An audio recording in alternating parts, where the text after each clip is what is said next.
అనంతపురం జిల్లా కళ్యాణదుర్గంలోని కోట వీధి 18వ వార్డు నందు నాయకులు కార్యకర్తలు పెన్షనర్లకు పెన్షన్ అందించారు. అందులో భాగంగా పెన్షనర్లకు 3 నెలల పెన్షన్ 1000 రూపాయలు కలిపి ఇచ్చినందున ప్రజలు చాలా సంతోషాన్ని వ్యక్తం చేశారు. సీఎం చంద్రబాబు ఇచ్చిన మాట ప్రకారం మాట మరవకుండా మాట నిలబెట్టుకున్న సీఎంగా ప్రజల హృదయాలలో స్థానం సంపాదించాడని ప్రజలు కొనియాడారు. పెన్షనర్ల సంతోషంతో సీఎం చంద్రబాబు నాయుడు చిత్రపటానికి పాలాభిషేకం చేశారు. గత ప్రభుత్వం మాదిరి కాకుండా ఇబ్బంది పడతామనే ఆలోచన ఉండేదని, కానీ ఏమాత్రం ఇబ్బంది లేకుండా ఇంటి దగ్గరకే వచ్చి పెన్షన్ అందించినందున చాలా సంతోషంగా ఉందని ఆనందం వ్యక్తం చేశారు.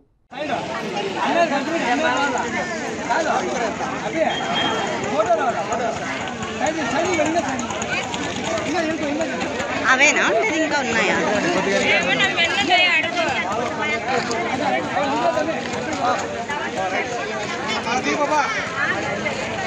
ఫోటోనా వీడియోనా?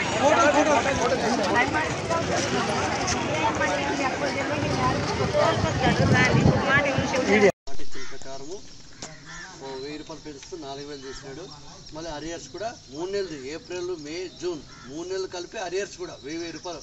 నేను ఏ రోజైతే ఎలక్షన్ నోటిఫికేషన్ ఇచ్చిందో ఆ రోజు నుంచి నేను పెంచుకుంటూ మీకు బీద వాళ్ళకి అందరికీ, వికలాంగులు అయితేనేమి, విడోలు అయితేనేమి, ముసలోళ్ళు అయితేనేమి, మళ్ళీ పెరాలసిస్ వచ్చిన వాళ్ళు వాళ్ళకని పెన్షన్ పెంచుకుంటూ పోతానని చెప్పినాడు. ఒకటే తూర పెంచేసేసినాడు.